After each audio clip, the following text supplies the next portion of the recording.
नमस्कार, जय जोहार। साथियों, जागो पंच में आप सभी का हार्दिक स्वागत, अभिनंदन। साथियों, आज मैं बड़ी बेहतरीन पुस्तक आपके सामने लेके आया हूँ और इस पुस्तक में आप देखेंगे कि शिव का, यानी जिसे हम शिव, भोलेनाथ, शंकर, महादेव, महाकाल जैसे नामों के साथ संबोधित करते हैं, उन महाकाल का वैदिक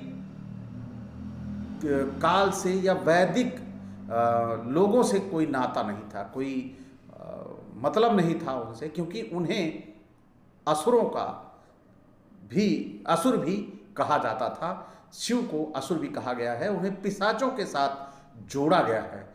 और जो उनके शिशन यानी लिंग पूजा की बात है, आज भी इसमें आपको प्रमाण के रूप में मिलेगी। जो मैं पुस्तक लाया हूं, बड़ी महत्वपूर्ण पुस्तक है। यह पुस्तक आपको एक नई जानकारी देगी। आप सोचेंगे वास्तव में जागो पंच कितना रिसर्च करता है। तो साथियों, आज की पुस्तक है नीलमत पुराण और सांस्कृतिक तथा साहित्यिक अध्ययन, संस्कृत पाठ एवं हिंदी अनुवाद। और इसकी लेखिका हैं प्रोफेसर वेद कुमारी खई और J&K academy of art, culture and languages, Jammu की ये पुस्तक है और बड़ी ही शानदार पुस्तक है। ये पुस्तक आपको आज एक नई तरह की जानकारी देगी, जो सुनकर आप स्वयं हतप्रभ रह जाएंगे। और इसके जो प्रकाशक हैं, जो मैंने इस पुस्तक में नाम बताया, वही इसके प्रकाशक हैं। और क्लासिक प्रिंटर्स, बाड़ी ब्राह्मणा, जम्मू मुद्रक इसके मुद्रक हैं। और इनका मोबाइल नंबर भी है 9419149293। आप वहां से इस पुस्तक को मंगवा भी सकते हैं और ये आपको यहां पर दिखाई भी दे रहा होगा।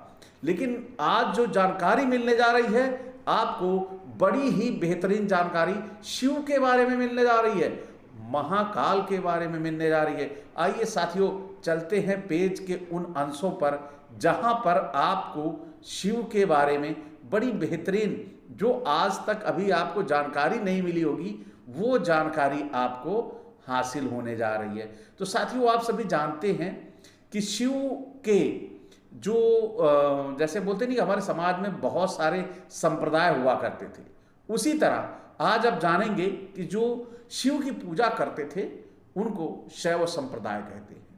तो इस शैव संप्रदाय के बारे में नीलमत पुराण में क्या लिखा है, साथियों, बड़ी अच्छी चीज है, आपको मैं बता रहा हूं।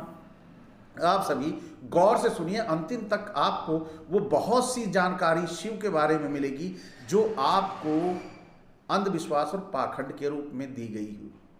वो आज आपके दिमाग से कुछ हटेगी। आप सोचेंगे कि वास्तव में ऐसा तो हमें बताया नहीं गया, हमने ऐसी जनश्रुतियां तो सुनी नहीं है। तो यह आज नई बात आपको मिलने जा रही है। नीलमत पुराण के प्रथम 2/3 भाग में शिव का स्थान अपेक्षाकृत गौण प्रतीत होता है, जबकि बाद में 1/3 भाग में उनकी सर्वाधिक स्तुति की गई है।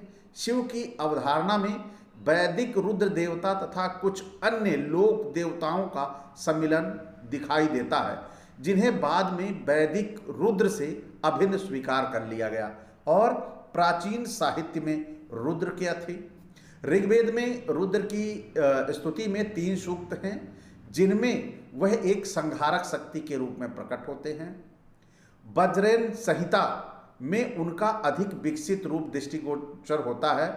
अथर्ववेद में रुद्र, भव, शर्व, पशुपति, उग्र, महादेव तथा ईशान देवों का वर्णन है। परंतु शतपथ ब्राह्मण में अश्नि सहित ये सब नाम प्रजापति द्वारा रुद्र को दिए गए हैं। श्वेताश्वर उपनिषद में रुद्र को ब्रह्म से अभिन्न कहा है तथा पुराणों में उनको त्रिदेवों में रखा है। शिव का अवैदिक रूप, जो मैंने बात की थी आपसे, किसी वैदिक देवताओं में से नहीं थे, बस शिव का कोई वैदिक स्वरूप नहीं रहा है। शिव क्या थे? अवैदिक रूप में थे। वह आपको इस जो मैं आगे बताने जा रहा हूं, इसमें पूरा का पूरा दिया गया है। शिव का वैदिक रूप कुछ नहीं था। ये आज जो डपोर संखी बताते हैं आपको शिव वैदिक देवता हैं, तो वो सारे के सारा इस नीलमत पुराण ने पूरा का पूरा साफ कर दिया है, साक्ष्यों के सहित। इसमें अचल का कोई रोल नहीं है। अचल का रोल यही इतना है कि वह आपको पढ़ के सुना रहे हैं। आइए चलते देखते हैं क्या दिया है।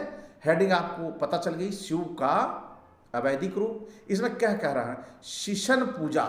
शिशन पूजा मीन्स लिंग पूजा। साफ साफ अब आपको पता चल गया होगा कि जो लिंग पूजा के नाम पे आपको बेवकूफ बनाया जाता है कि नहीं वह तो एक स्वरूप है और वो आकार माना गया है, वह लिंग नहीं है, वह प्राइवेट पार्ट नहीं है। लेकिन यहाँ पर नीलमत पुराण में साफ साफ लिखा है शीशन पूजा शैव संप्रदाय का महत्वपूर्ण अंग है तथा ऋग्वेद में शीशन देवों की निंदा की गई है। ये किस पुस्तक में लिखा है वो यहाँ पर आपको दिखता रहेगा, आप देखते रहिए, क्योंकि यहाँ पर इन्होंने कोट कर रखा है कि ये जो ऋग्वेद में शीशन देवों की निंदा की गई है 93, वो उन्होंने उद्धरण जहाँ से लिया है वो लिखा भी है। तो पुराणों में वर्णित शिव द्वारा दक्ष के यज्ञ के ध्वंस की कथा को भी कुछ विद्वान इस दृष्टि से लेते हैं कि यह एक अवैधिक देव का वैदिक देवों में बलात् प्रवेश पाने का प्रयास था। यानी जो शिव वहां पर पहुंच गए थे वो जबरन पहुंच गए थे और शिव को निमंत्रण नहीं दिया गया, इसका मतलब वो अवैधिक थे, इसीलिए उनको वहां पर प्रवेश नहीं दिया गया, उनको वहां पर निमंत्रण नहीं दिया गया, वहां पर बुलाया नहीं गया।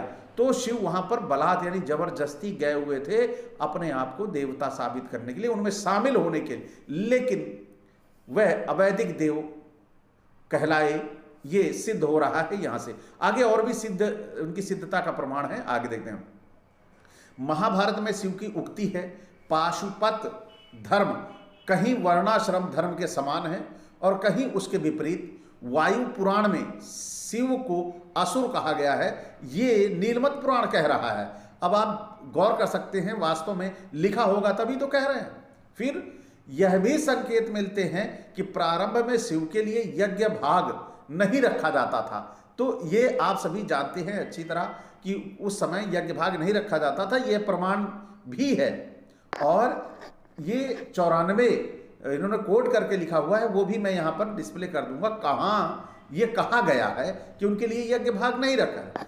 भूतों, राक्षसों, पिशाचों के साथ उनका साहचर्य और पहाड़ों, जंगलों, शमशानों में निवास भी उनके वन्य चरित्र को प्रकट करते हैं कि वो उनका कहीं राजमहलों से जुड़ाव नहीं रहा है। वह जब पिशाचों के बीच में रहते हैं, दैत्यों के बीच में रहते हैं और नागाओं के बीच में रहते हैं, तो उनका बिल्कुल जीवन अलग है। तो फ्रेजर ने, जो विदेशी चिंतक हैं, वो कह रहे हैं, फ्रेजर के अनुसार शिव का योगी रूप भी आदिम जनजातियों की देन है। ये 95 कोट करके उनकी जिस पुस्तक से लिखा गया है, ये रेफरेंस दिया गया है, ये मैं डिस्प्ले कर दूंगा। मोहनजोदड़ो और हड़प्पा से प्राप्त योगासन में पशुपति शिव की मुद्राएं इसी ओर संकेत करती हैं। अब आगे नीलमत में शिव, यानी जो नीलमत पुराण है उसमें शिव क्या है, तो इसमें बता रहे नीलमत में शिव को त्रिदेवों में एक मानकर उनके 3 उत्पादक, पालक, संहारक रूपों का वर्णन किया गया है। प्रजापति ने जो 8 नाम शिव को दिए उनमें से केवल 4 नाम रुद्र, शर्व, महादेव और भव नीलमत में मिलते हैं। वहां उपलब्ध अन्य नाम हैं हर, ईश्वर, महेश्वर, शंभु, शिव, विरूपाक्ष, भीम, भूषुंड, कृत और कृथन, शीघ्र, महाहंस, समुद्र, महानंदीश्वर। इनमें से कुछ नाम जैसे भीम, कृथ, कृथन भयंकर रूप के द्योतक हैं, जबकि अन्य कई मंगलमय रूप को प्रकट करते हैं। वह कपालों की माला और सर्प रूपी यज्ञोपवीत धारण करते हैं। उनका वाहन वृषभ रूपी धारी धर्म है, यानी वृषभ रूपी यानी जिसे बोलते हैं हम बैल, यानी नंदी जिसको बोलते हैं ये, और हम लोग उसे वृषभ माने बैल। तो वह मस्तक पर चंद्रमा की कला तथा गंगा को धारण करते हैं। वह ऊर्ध्वलिंग है तथा उनका आधा शरीर नारी रूप है।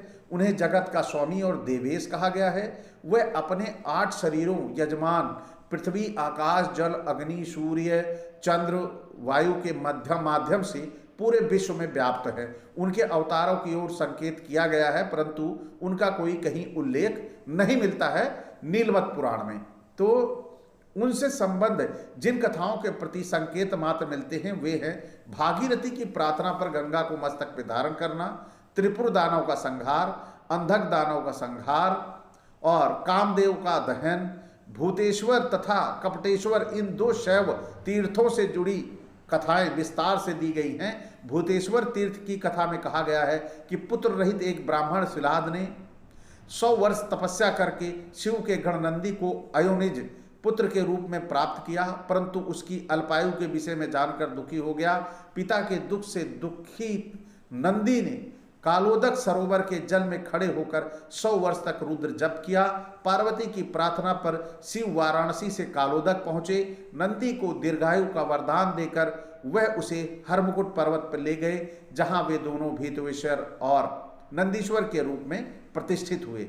कपटेश्वर की कथा में शिव काष्ठ के रूप में प्रकट होते हैं, जिसे छूकर मुनि रुद्र रूप धारण करते हैं। और शिव का अवैधिक चरित्र, यानी शिव अवैधिक कैसे थे, ये वो चरित्र भी यहाँ पर नीलमत के द्वारा प्रस्तुत किया गया है।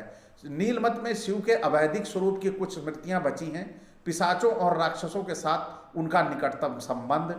शिव चतुर्दशी पर पिशाचाधिपति निकुंभ शिव की पूजा करते बताए गए हैं, तथा यह कहा गया है कि उस दिन निकुंभ और पिशाचों की भी पूजा करनी चाहिए। उनके लिए मछली और मांस आदि से युक्त बलियां वृक्षों के नीचे, गलियों, चौराहों आदि के अतिरिक्त सूने घरों, पर्वत शिखरों पर तथा शमशानों में रखनी चाहिए। शिव को भूतेश्वर भी कहा गया है। इस प्रकार शिव के स्वरूप में अवैदिक लोक देवता की झलक दिखाई देती है, जिसे वैदिक रुद्र से अभिन्न मान लिया गया था। रुद्र की तो पहले ही अग्नि, वायु, आदित्य आदि देवों से अभिन्नता स्वीकार की गई है। साथियों, आप सभी को यहाँ तक ये जानने को मिला, सुनने को मिला, आपने खुद पढ़ा भी, आपने देखा किस तरह का शिव का आज जो स्वरूप है हमारे समाज में। आज देखते हैं शिव शैव संप्रदाय में देखते हैं ज़्यादातर अब सभी ब्राह्मण भी कूद पड़े हैं, जबकि शिव का वैदिक रूप कहीं कहीं दूर दूर तक कहीं दिखाई नहीं देता, क्योंकि भले ही आज उन्हें जबरन त्रिदेवों में शामिल किया गया है, लेकिन त्रिदेवों में उनकी मान्यता पहले ना के बराबर थी। क्योंकि ऋग्वेद भी आपने सुना कि शिशन देवों के बारे में विरोध करता है, उनका खंडन करता है, तो उसे अच्छा नहीं मानता। तो क्या जो ऋग्वेद जिसे अच्छा नहीं मानता, क्या आप उसे अपने पास लपेटे रहेंगे? तो इस तरह शिव की बहुत सारी चीजें हैं, जैसे पिशाचों के साथ रहना, भूतों के साथ रहना, है ना, भस्म लगा के घूमना, ये एक तरह से जो आदिवासी रूप है, आदिवासी जैसे रहन सहन है, पूरा स्वरूप आदिवासियों का, यानी भारतीयता की झलक शिव के ऊपर दिखाई देती है। लेकिन जनमानस में शिव की स्वीकारोक्ति होने के कारण, शिव को बहुतायत मानने के कारण, यानी नागों से इनका प्रेम होने के कारण, नागों का मतलब भारतीयता से जुड़ाव, यानी यहाँ के मूल निवासियों से, नागवंशियों से जुड़ाव, क्योंकि गले में नाग लटका लेना ये वास्तविक रूप नहीं है कि कोई नाग लटका के घूमेगा, लेकिन ये जो नाग लटका के घूम रहे हैं, तो ये शिव का नागों के साथ संबंध, यानी नागवंशियों के साथ संबंध कितना रहा है, यह यहाँ पर सिद्ध करता है। तो साथियों, यहाँ पर आप सभी ने देखा कि किस प्रकार से जो बताते हैं कि नहीं, जो लिंग है वह अलग है, लेकिन यहाँ पे साफ साफ इस पुस्तक में भी लिखा है, ये जम्मू कश्मीर की जो ये पुस्तक है वेद कुमारी घई द्वारा लिखित, ये आप सभी देख रहे हैं कि ये सरकार के पास भी है, क्योंकि बड़े अच्छे प्रकाशन की भी है। तो आप इस बात को समझें कि वास्तव में शिव का वैदिक देवता के रूप में कोई मान्यता नहीं रही थी। इनका अपमान किया गया था, इनको यज्ञों में भाग नहीं मिलता था, और जब ये इनको न्योता भी नहीं मिला था दक्ष द्वारा, तो ये जबरन वहां पर जाते हैं और उनकी पत्नी पहुंचती है, इनका अपमान होता है, तो उनकी पत्नी जो है कूद पड़ती है यज्ञ में, और वो वहां पर जल के स्वाहा हो जाती है। तो आप समझ सकते हैं कि शिव का वैदिक समय से, वैदिक रूप से कितना 36 का आंकड़ा यहाँ पर दिखाया गया है। इसी के साथ अगर आपको लगता है कि वास्तव में शिव वैदिक देवता थे, तो निश्चित तौर पर कमेंट करके बताइएगा और थोड़ा साक्ष्य भी दीजिएगा, लेकिन उस साक्ष्य में पिशाच ना हो, उस साक्ष्य में उनका पिशाचों से नाता ना हो और दैत्यों से नाता ना हो, और साथ ही साथ भांग वगैरह, धतूरा वगैरह ना खाते हों, क्योंकि जो आर्य थे इन सब चीज़ों का तो विरोध करते थे। तो जो वैदिक युग वाले थे इन सबका तो विरोध करते थे। और जो शिशन पूजा है ऋग्वेद में लिखा गया है वो यहाँ पर डिस्प्ले भी हो जाएगा, जो इस पुस्तक में उदाहरण जहाँ से लिया गया है। तो आप सभी समझे कि वास्तविक रूप से शिव को जबरन वैदिक रूप देने का प्रयास किया गया, जबकि वो अवैदिक रूप के यहाँ के अच्छे जाने माने आदिवासी रहे थे। तो साथियों, इसी के साथ मैं विदा चाहूंगा, इसी एक अपेक्षा के साथ कि आप सभी इस पुस्तक को मंगाकर जरूर पढ़िएगा, बहुत सारी नई जानकारियां मिलेंगी। इसी के साथ आपसे विदा, नमस्कार, जय जोहार।